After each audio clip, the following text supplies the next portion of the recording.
So I just want to wish everyone a happy new year. I hope that you have all been safe and well and that your health and sanity are intact. It's really good to see everybody. So I'm going to call the meeting to order. And before we get started with the agenda, I wanted to introduce the newest advisory board member. Many of you may know, Bob Magna. He is currently the president of the Rockefeller Institute of Government, and prior to serving in this position, he was the senior vice chancellor and chief operating officer of SUNY, and he served as budget director for New York State's Division of Budget from 2009 to 2015. So we're really excited that you're here with us, Bob. And then I think I'm going to turn it over to Lisa, who's going to facilitate a really quick round robin introduction. Yeah, I'm going to try, since we're not sitting around a table. So I'll just introduce the advisory board members first. If you want to just give a little wave, or if you want to say something, feel free. So that's Jennifer March, the chair of the advisory board. Wayne Ho is here. Bob Magna, who Jen just introduced. Tony Shorris. Mira Upton. Mark Cannizzaro. Fenwick Huss. Mark Page. And Karim Hudson. Yep. And then from IBO, just so everybody knows, we have Monserrati Fernandez, who is our director of IT. Kara Swanson, our production assistant. Ronnie Lowenstein, you might have heard about. Beth Brown, who's our communications director. George Sweeting, deputy director. Lisa Neary, that's me. And Robert Callahan, who is, I thought I saw him. He was here a moment ago. He was here a moment ago, sorry. And then Elizabeth Guzman, who is from the General Counsel of the Public Advocate's Office. And I'm not sure, Beth, do you know who from the press is here, or do they want to introduce themselves? Just so we have a full counting of who is here. Connor Skelding from the New York Post. Thanks.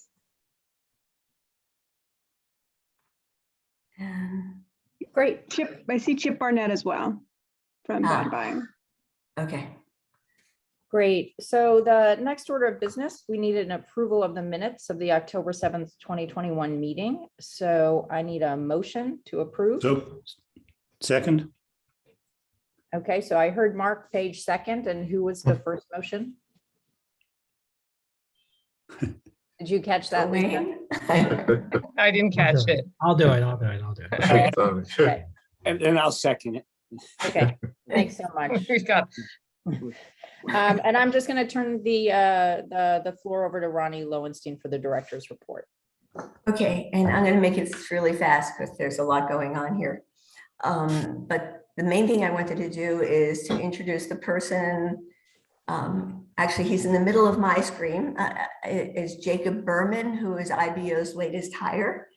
If you recall, last time we met, I said we had 3 vacancies to fill, and we've now filled 2 out of 3. Jacob is going to be the new assistant director for the social and community services team.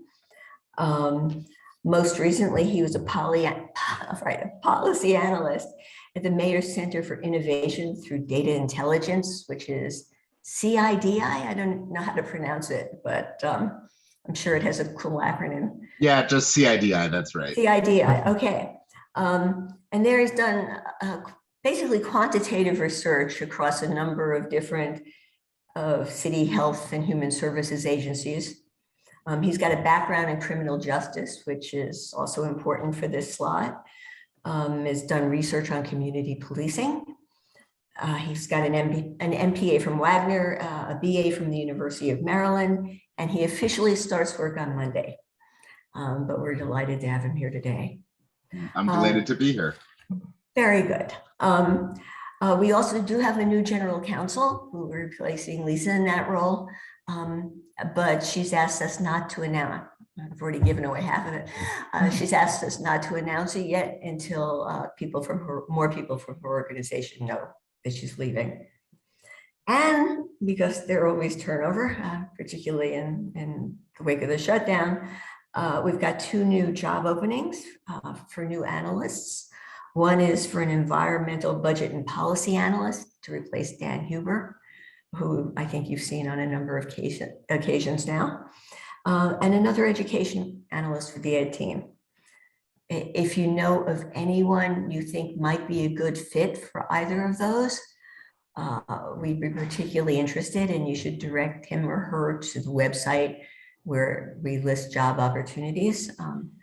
And also say that, you know, we're always looking in particular for minority hires to increase diversity. And so, you know, if you can think of some of those, that's even better. But we'd welcome any suggestions.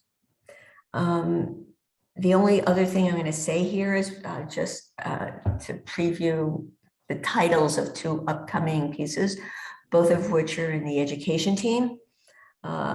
Given all the intense interest in the gifted and talented program, we're taking a close look at the demographics of the program, in particular, students who are eligible to take the test and then who actually takes the test, and looking at the demographic composition of those groups. And then another ed brief on how the pandemic affected retention rates in public schools. So in a sense, it's almost like a natural experiment. We're not going to do anything quite that sophisticated, I don't think. But if you think about it, you know, all of a sudden the rules of the game changed. And last year was a mix of hybrid learning and fully remote. And the question is, how did that change retention? Which is to say, how did that change the number of kids who return to school the next year?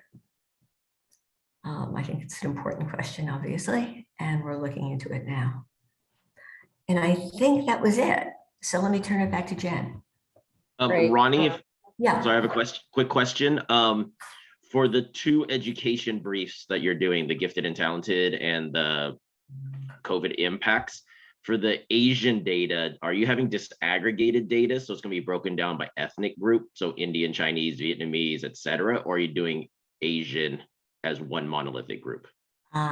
George, you want to take it? Yes, it is. We use the Department of Ed demographic files. So I believe the only category we have is Asian there. I suppose you could look at the language, the home language, and maybe refine it a little bit, but you wouldn't necessarily get all of the students covered that way. So yeah, we're using just the DOE's categories, which are, it's actually, I mean, people, they refer to it as race, but it always bothers me because it's really race and ethnicity, because they've got Hispanic and Black and white and Asian mixed in there. It's those don't belong on a single continuum. Okay. No, thanks. Yeah, I assumed it was going to be Asian. All I would encourage is some footnote or some note about the limitations of that category, because especially the state and the city do have data disaggregation laws. DOE doesn't usually do it, but I do. You get the point. I think there's differences between Chinese, Korean, East Asian populations versus other Asian populations in education. Absolutely agree. Okay. Then back to Jen. Great. And I apologize. To see you, my glasses need to be up, but to see what's in front of me, my glasses need to be down. So, so we're going to move into executive session first in the interest of time, because I think some board members might have a hard stop at 10. So after the advisory board members vote to go into executive session, you'll all be moved into a Zoom breakout room. And those of you that are not in the executive session, you can stick around if you can, because there'll be 2 presentations afterward. So I'm going to ask for a motion to convene the executive session. Say your name when you say you're making the motion, and then I'll ask for a second. So can I have a motion? Moved, Mark Page. Thank you. And a second? Mark Canizera, second. Great. And so stay tuned. You're going to be moved into a breakout session.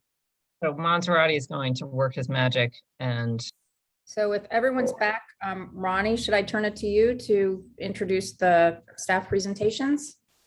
With pleasure. Okay, we're back. First presentation is going to be on a dashboard, a spending dashboard that looks at where the federal stimulus money is going. The presentation will be by Jonathan Rosenberg based on work that Jonathan is doing with Tara, actually. So Jonathan, wherever you are. I am right here. Good. Thank you.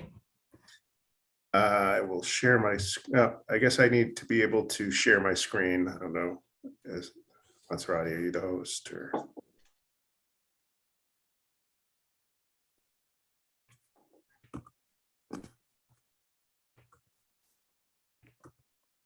Okay.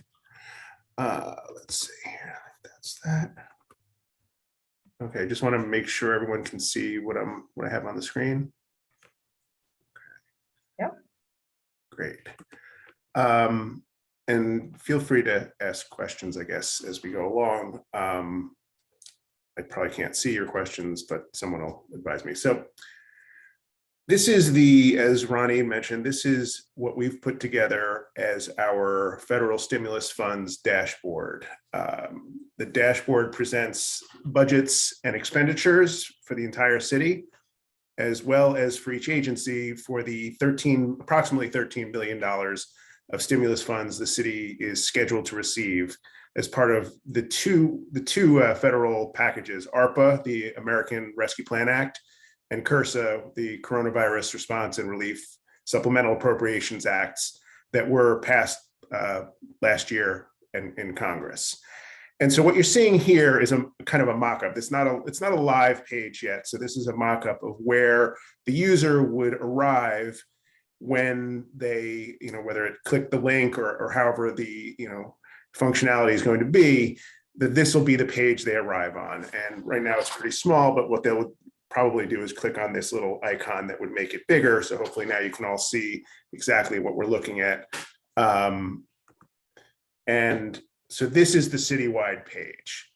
And across the top, you'll see, and some of these things will be the same for all agencies, and some of these things will be exclusive to citywide. And you'll see across the top, the agency name, in this case, citywide, and the amount of stimulus funds that are currently allocated or currently budgeted or planned for that agency, and in this case, citywide.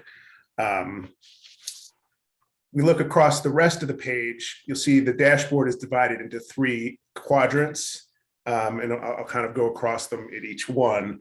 Across the top, this chart is presenting the actual expenditures and the funds planned but not yet expended.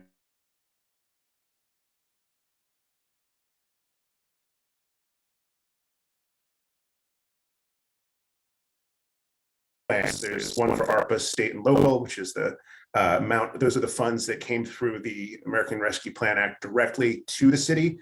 There's ARPA education, which I'll get to, which is the funds that went directly to the Department of Education, and the CRSA funds, which also flowed through the state to the Department of Education as well, for both for education purposes.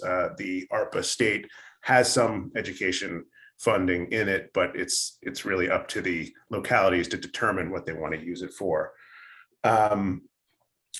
And what we see here is the fiscal years that each, I'm not sure how you see it here, but you'll see the first year is the first bar is all years. And as you scroll over each of these, you'll see it gives you the user a number of the amount, and these are dollars and millions, as it says at the bottom. And the dark blue is the total spent. So the user will see that in all years as of now, and these are updated, we're planning to update these once a week. So this is updated as of Tuesday this week. There's $1.42 billion spent, and then the plan has for another $4.4 billion unspent. 2021 closed, meaning the year has completed. We have spent 785 million approximately, and there's an amount unspent. The reason actually there's an amount unspent currently, and I know I've been working closely with OMB on developing this, is that currently, at least, not all agencies have reconciled their FY21 ARPA funding. So there might have been in the plan, there might have been an amount at adoption in June when they still showed 2021. And that amount didn't necessarily get rolled into the next year. In some cases, the agencies did, but there's still an amount here. The hope is that what I've been told by OMB is that those amounts will all be reconciled and rolled into 22 or later years by prelim. So we will see, but just for purposes of this, just to explain, that's why you'll still see an amount unspent from the prior closed year. This would be year 2022, and obviously any of the future years, there is nothing spent because we haven't gotten there yet.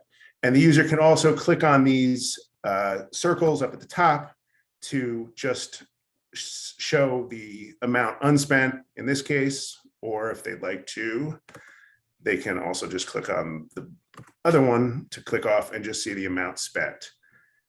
And this would be the same for each of the tabs across the top. This would be the ARPA education amounts. And I can scroll over them similarly. And these would be the Cursa amounts as well. And as it says at the bottom here, and for each one of these sectors, there will be data sets available to be downloaded. That's part of the functionality of the page.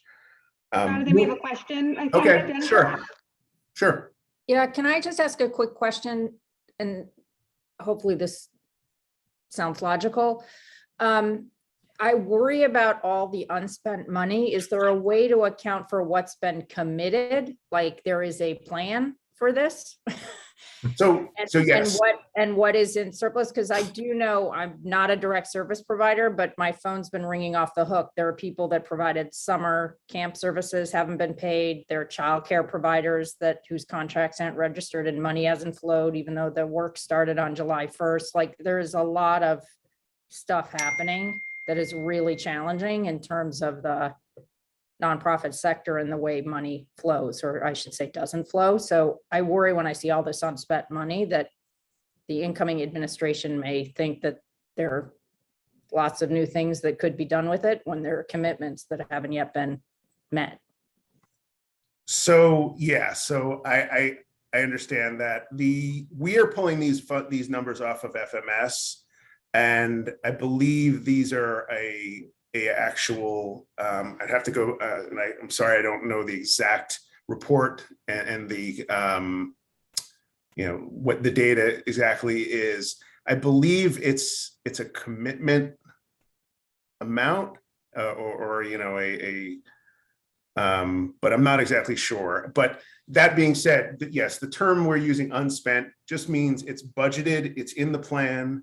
And when I get down to the agency level and the initiative level, which I'll show you in a second, you'll see this is because this is just citywide. You'll see, or the user will see at the specific initiative level. But yes, I can understand your concern about that, particularly for prior years, as I said, because there is a little bit of a issue with that and trying to reconcile those. But Jonathan, just to build on Jennifer's question for a second, though, and I just want to ask you a couple of other quick ones. So spent is a funny word. So we should make sure it could be an FMS, either contract obligation or cash flow. And so we should just be distinct about those two, because having dealt with this confusion many times, it's like, oh, we have a plan for it, so it's spent. We have a contract obligated against it, so it's spent. Oh, we actually sent somebody some money, so it's spent. And yeah, those are all different ways of defining spent, and they're all probably available in FMS. Just two other quick things I just want to ask. One is, this is all based on what the city has budgeted in FMS for each of these sources. We have not, I just want to be clear, tried to define what the city could get from these sources. We're just saying against what the city says it's entitled to, here's what they spend and so on. Because that gap could also be something very much worth looking at if we think there are dollars available to the city not yet accessed.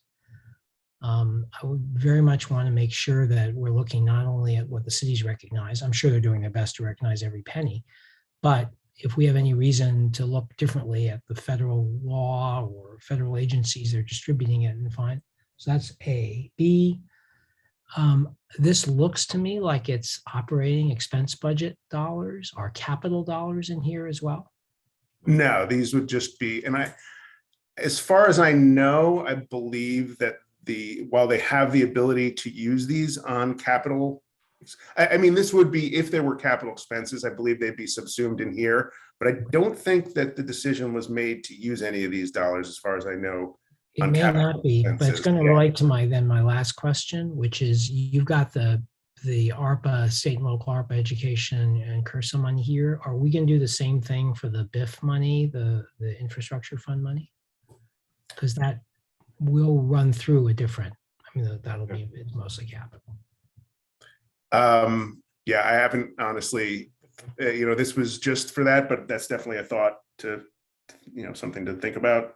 But as of now, it's not included here, obviously, for reasons. Right. Yeah. And it just happened. So the reason I think it would be. Yeah. But you've got this great structure in place. It'd be interesting to do the same thing for the last big tranche. Hopefully not the last big tranche, but the more recent big tranche. Yeah. Yeah, to build on that, a question, how much of the light blue on the 21 closed, was that all planned to be? I get that it was budgeted, but how much, if any of it, was planned to be spent in those later years? Well, so the idea was that they'd obviously spend it at 21, things being as they always are, that they don't always expend the dollars. Because these are very fungible dollars and and there's really not much restriction on them, the city, at least the current plan, is to roll those dollars to reallocate the budgeted numbers into future years. So I think the answer is the plan is to spend every dollar that the city is going to get. There's no reason why they. No, I get that. But when do they take the top light blue and reallocate? Well, they should have already, technically, they should have probably already done it. And as I said, they're in the process. I think that because of the newness of this, and that they kind of got a lot of the stuff that was the federal guidelines that were given to them were given pretty close to when adoption occurred, in between that May to June period. And a lot of the agencies were not up to speed on what they were doing. So there's a lot of reconciliation going on even now, I know from speaking to people, and they didn't, I thought they would have it done by November, but according to people I've spoken to at OMB, they're still working on it with a lot of agencies trying to find, because there was also one of the things and one of the hurdles we have to overcome is how they're coding these budgeted amounts. And there was a mandate came from OMB to the agencies to code them a specific way so that they could be tracked. And even in that, all agencies aren't doing it necessarily the same. So they themselves are having problems with agencies, which I'm sure is typical. And so, yeah, I think that they're saying that they hope by the release of the prelim that this will have been reconciled and there won't be any money left in 21. And that's my hope too, but I have no control over that. Thanks. Okay. So moving forward, as I was saying, if there's no more questions on that, this lower left is our attempt to compare an original budget, which in terms here, as we see, original budget is referring to the adopted plan from June 21 to the position that we're in currently. And right now, the current position is November 21 plan. Once the prelim comes out in a month or so, these numbers will all change at the bottom, but the original will stay the same. So the user can scroll through and see how much the plan has changed since June of 21 in comparison. So there have been pretty minor changes since then, a little bit of adjustment in some of the out years. Most of the change is going to be up in the front of the plan. But this will, as we move along, and especially as the new administration comes in and has their priorities, you can see kind of this presents the user with a comparative of how the plan, and this is a very top level citywide view. It'll make more sense at the agency level when we go down to there. And then the last quadrant for this is this table, which lists the 5-year plan, the current plan, and for each agency and the agency totals, the amounts that are budgeted to them, and the user can scroll down and see all the agencies in which there's money budgeted. Now, one of the things that doesn't really come out with how we're doing this, the presentation now, is the excuse me, the functionality in terms of navigation. One of the things we'll have in place is these will be hyperlinked. And so if the user wants to see, for example, say the parks departments, they would go and could click on the hyperlink right here. I'll pretend to click on it at the agency. And let me just do this inelegant way of, the user will then come to this page. And this will be, where they land on at the parks department. In terms of navigation, there'll be another option that they can do this pull down menu here. And if they wanted to scroll down, they'd find the parks department there, click go. And that would also be a way to take them to the parks department's stimulus page. And similarly, so I'll make this bigger, as we'll see, similarly to the citywide page, you see across the top, it says Parks and Recreation and the amount of stimulus funds that are allocated to that. And you'll see that pretty much every page looks the same in layout, but the citywide page is a little different than the others. The same thing at the top for parks. They only have budgeted for 2 years. There's nothing budgeted planned currently for after 22. So you'll only see the 2 bars there. The one difference in this table, in this chart across the top, is, as I kind of alluded to before, is that we can see the initiatives. So, and as best we have the names of these initiatives, this is what the agency and OMB are calling them. For the most part, for parks, you'll see their initiatives are essentially just the cleanup core. So they have cleanup core OTPS, other than personal services, anything besides salaries and wages, and then citywide cleanup core PS, which is the personal services cost, is the majority of what they've been budgeted for. And as you can see, they've spent 1.8 million on OTPS and 47.1 million on PS costs. They also have a little bit of COVID related leave costs as well. And this works similar, same functionality as the citywide page with, you can go over there to highlight them, or you can click on and off to see them themselves. As I referred to in the lower left, this is the same presentation as before. The user can go and scroll through and see the comparative. As I said, the citywide, it's a little higher, might not mean as much, but here you can see that there's obviously been additional funds added to the Parks Department's budget in between June and November. And I apologize if you can hear my dog whining at the door. She wants to get in. Hazards of working from home. And then in the lower right corner quadrant here, you see the spending and budgeted by initiatives, similar to the citywide page, but broken down by initiatives. So where the user, say, will click on there's budgeted and there's actual, where the user can come up here and see that there's, say, $47.1 million of expenditures on citywide cleanup core PS.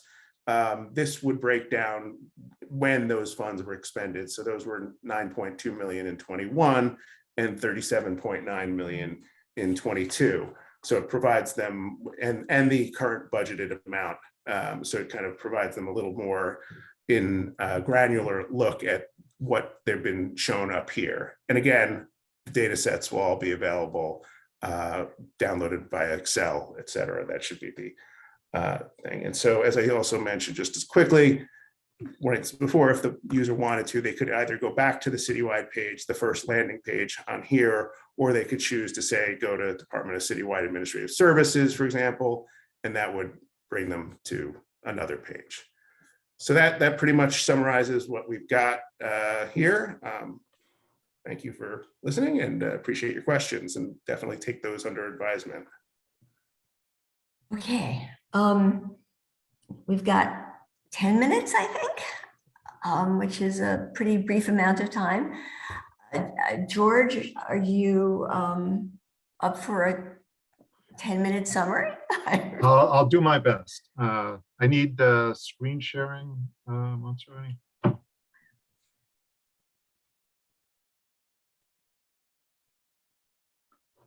While that's getting set up, oh,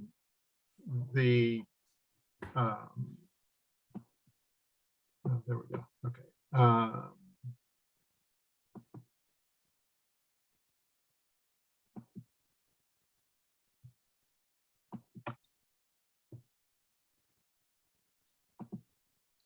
So what I want to just quickly go through in the time available is, really just highlights from our Outlook report that was published earlier this week. So one of the themes in there is that, although, the pandemic has obviously had huge human cost,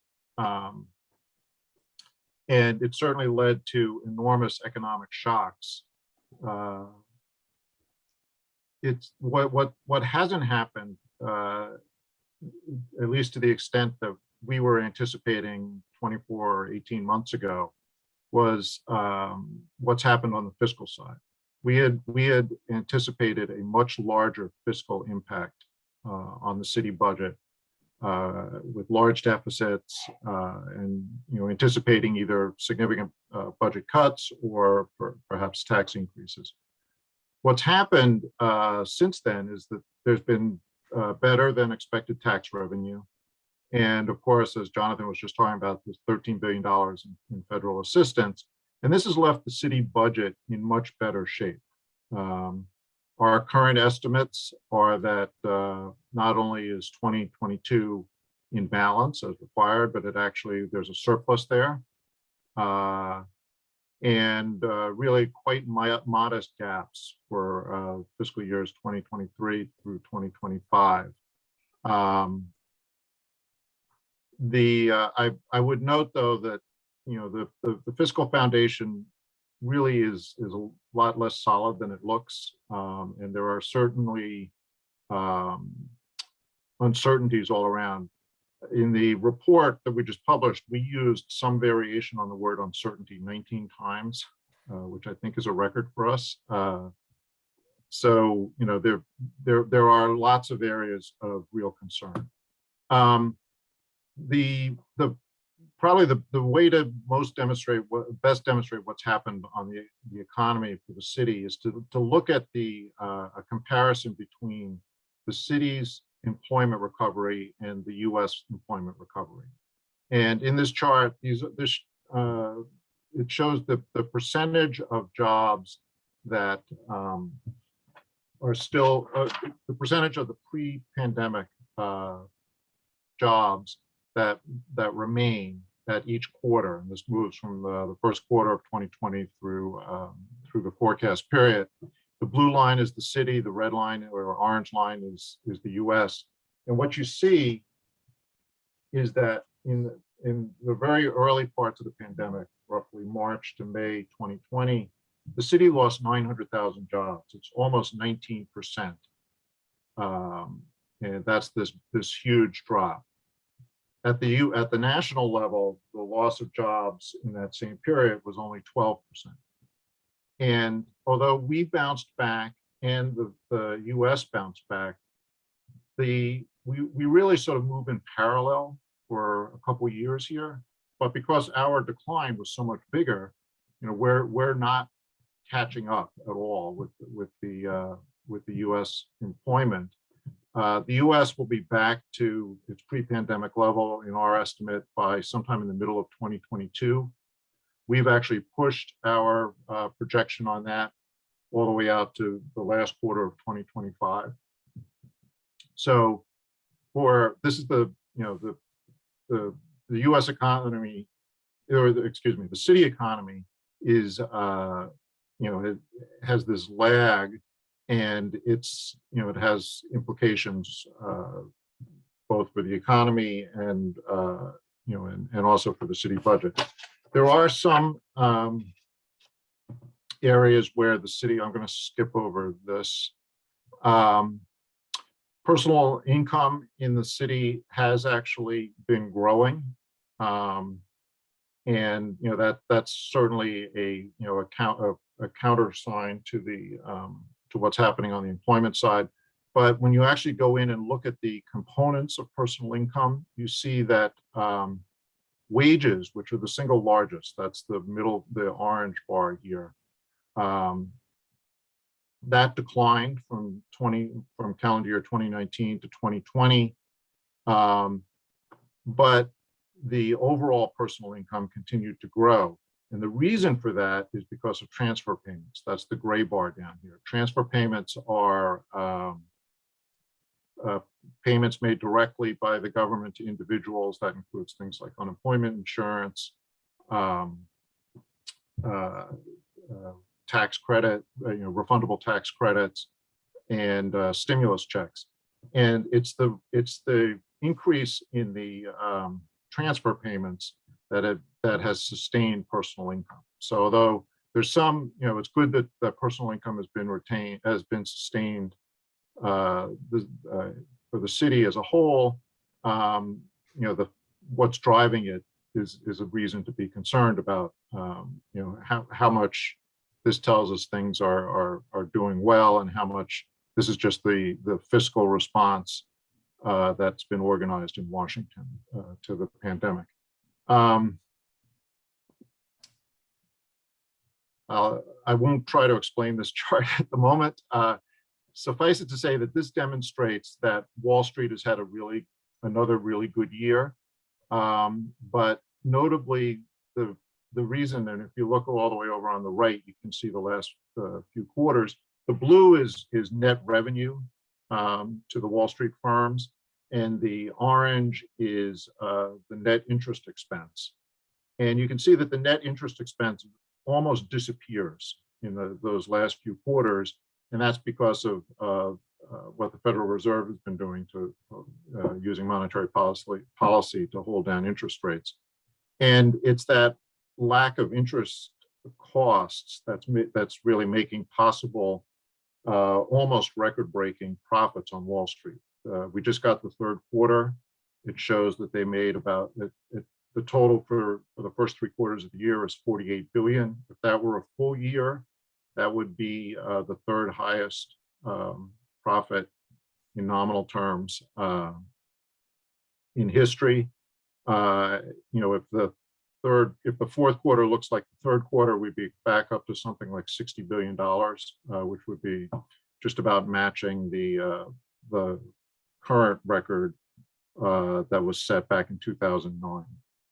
So a little bit of good news, but again, this is largely responding to or attributable to what's going on with monetary policy, and all of the indications are that the Federal Reserve is going to start tightening, and so that may drive up, that will begin to drive up the interest cost, and is likely to have some effect on Wall Street profits, which is a big generator of city corporate tax revenues, and also it flows through into the earnings of the individuals working there, particularly as bonuses, and the city and state personal income tax. So there's some good news that these profits are quite high, but again, the outlook looking forward is a little more cautious. I guess I'll skip over the revenues. One thing I would note just on the expenditure, this is looking at expenditures by fiscal year. The darker blue is city funded, and the lighter blue is state and federal funded. And you see from 2021 to 2022, there's a huge jump up in the expenditure budget for the city. These numbers include adjustments for prepayments and IBO's repricing of expenditure items. So that a lot of attention has been drawn to the fact that you know, the budget has blown past 100 billion and is now, by this presentation, up to 108 billion. And it's largely because of this increase in the state and federal grants from 29 billion to 35 billion. But I think a lot of people have less attention has been paid to the fact that the spending goes back down after 2022. And what's in here is a lot of one-time expenditures of that, you know, related to COVID. And although the city has set up some of the COVID money to be used for expanding programs, most of it is being used to just replenish lost tax revenue and to cover one-time.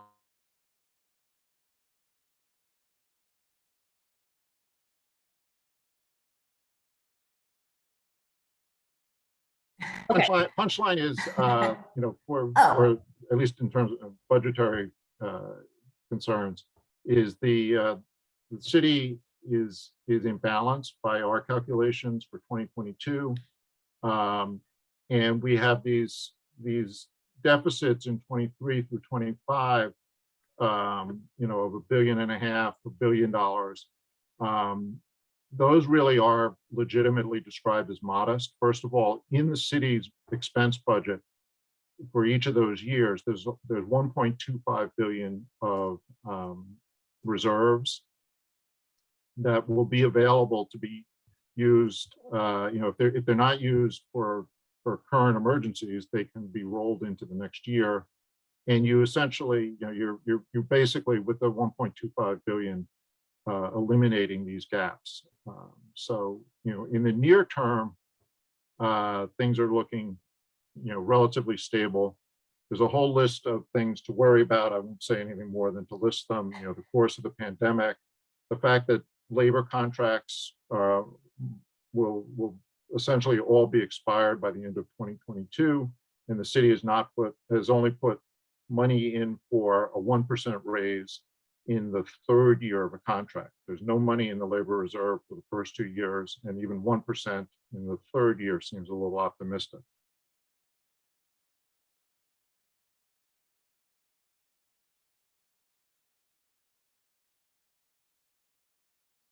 The case to start up or expand programs, we're going to have to replace that money when federal dollars run out. And then there's the longer term concerns around the you know, the future demand for office and retail space as patterns of work and patterns of shopping continue to change. And I'll stop there.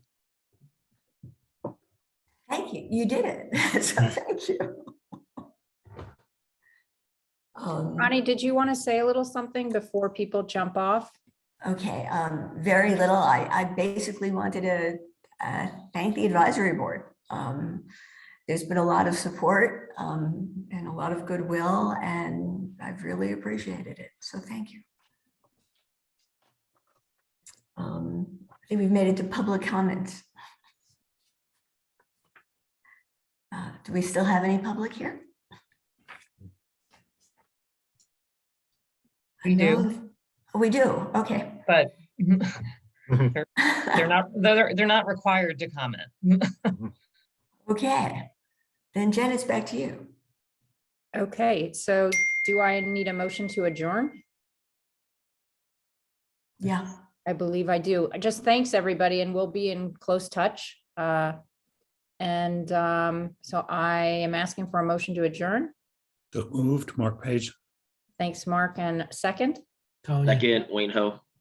Okay, everyone stay safe and well, and we'll be in touch. Thank Thank you. you. Ronnie. Thank